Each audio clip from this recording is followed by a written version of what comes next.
no goal. If there's been a goal scored, it's offside, and it does in a way get to nonsensical proportions when it's like that. But having said that, at least the rule is clear. If there's any part of the attacker that is beyond goal side of the defender, and there's no other defender in line, then it will be a null and void goal. It will be offside. Now, the question is, what do we think about that? If that's Arsene Wenger who's actually suggesting that, he's obviously, every so often a significant rule change happens in sports, particularly say in football, which would make a difference. I'm just trying to work out why you said somebody said it would change the way defenders play the game.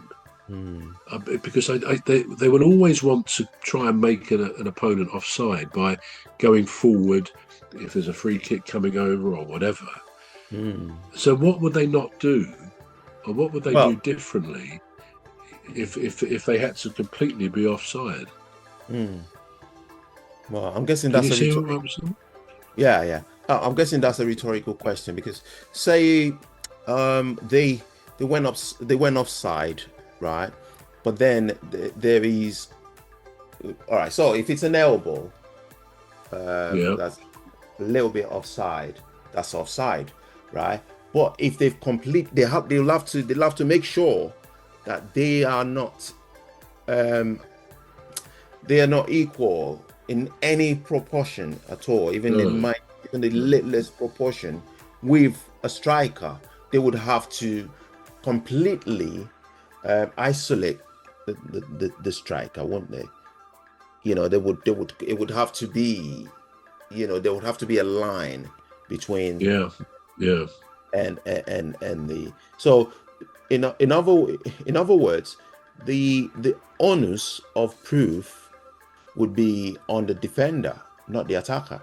So the attacker is just trying, even if it's just a foot, if it's just a hand of the defender that is in line with his body, he's onside. So obviously it's going to change the tactics of how they defend, don't you think? Possibly. I mean, a rule change like that probably would have implications about how a defender thinks about it. But again, there's always a risk, as we know, playing the offside rule, as they say, playing the offside game, where the defenders move forward to make a striker offside. Sometimes the striker, their timing is perfect. They time it so they're running forward for the ball, so that the moment that ball is kicked, which is the key point, that they may then be just going past the defender. So there's always a risk, and goals have often been given away against teams who tried to keep playing the offside rule, trying to make the attackers on offside by almost relinquishing their defensive duties. Oh, it's better if let's get forward before that ball is kicked. But we know timing is everything. It's all about when that ball is kicked. So you've got to be very mindful as a defender not to move forward too quickly or at the wrong moment, because they will have a free run at goal. So I think there's a lot of stuff in there which a defender now, they just know, they can play the offside rule, but they've not got to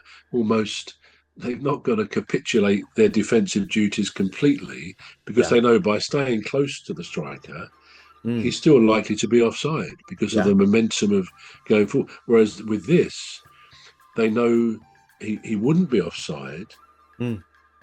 So I can see why you say it might change the approach, but all I think it will mean is defenders would have to be braver.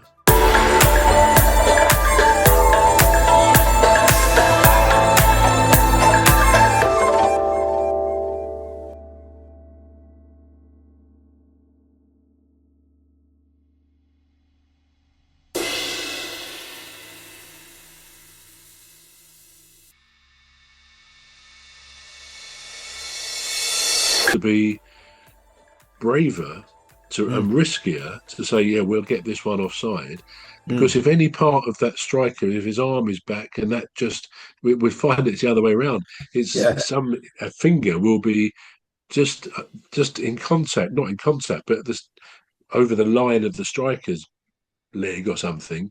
Yeah, So it's a very difficult thing, if it at all is. possible, to It is. judge when you should move yourself forward. But you'd have to move yourself forward to create Yeah. daylight between you and the striker. So yeah, a rule change like that would should we say be very interesting. Whether it possibly would lead to more goals, I don't know, but um, and maybe it's true that strikers need that little bit of helping hand, because Hmm. if it does give a few more goals, that can make the game better, I suppose. Hmm. Yeah, very interesting proposal that is, It and I should is. be It is. Yeah. interesting to hear what the professional defenders would say. What do they think? You know, is this going to work for them, or does this put the defenders at more of a disadvantage? And I have a feeling it does, because they're not going to be able to claim offside. Where, like today's circumstances, if someone's got something, um, you know, over the line, if you like, it's not offside or it is offside. So yeah, very interesting. I mean, is he really pushing for this, Wenger? Do you know, or has he Well, just suggested it? well, it's saying the IFAB will once again analyze the proposal. So they, Right. in other Yeah. words, they're going to look at it again, whether they may, whether that be in the form of, um, you know, doing a survey Yeah. amongst players or past and current players to see, to see the pros and cons of the proposal, maybe. But if it brings in more goals, I'm all up for it. Yeah. I want to hear what the professionals say about it. The Yeah, managers, because they'll be at the ground level, the work face, you know. So yeah, it's a very interesting rule change, really it is. is. It is. Yeah. Do you want to do the conclusion for us, please, bro? Yeah, well, that is an interesting one to finish on, and no doubt we'll hear more about that. But anyway, we've talked football again today, some of which you will agree with what we've said, some of you won't. But there we are. That's the nature of the podcast. I'm Trevor Gear, and he calls me Bruv. And I'm Emmy Hikins, and he calls me Cuz. Thank you for joining us today. Join us again, same time next week for the football referee. It's a goodbye from me. And it's goodbye from me too.